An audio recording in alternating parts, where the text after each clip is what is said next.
Praise the lord అండి. వందనాలు. ఎలా ఉన్నారు? సాధారణంగా ఇప్పట్లో నేను చాలా మందిని చూస్తూ ఉంటాను.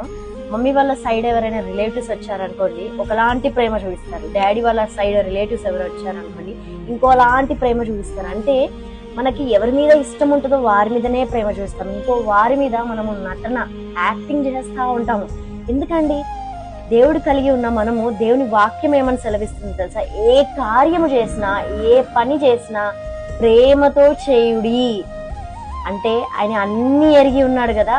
అందుకే ఇలాంటి విషయాలు కూడా మనం ఫేస్ చేస్తామని ముందుగానే ఏ పని చేసినా ప్రేమతో చేయుడి అని అంటున్నాడు. నీకు ఇష్టమైతే ప్రేమతో చేయి, లేదా దాన్ని సరి చేసుకొని ప్రేమగా ఉండాలని ప్రయత్నించు, కానీ దాన్ని యాక్టింగ్ మాత్రం చేయకండి. ఈరోజు ఒక తీర్మానం తీసుకొని ఏ పని చేసినా, దేవా ప్రేమతో చేయలాగిన నాకు సహాయం చేయ ప్రభువా అని దేవుణ్ణి అడుగుదామా? ఆమేన్.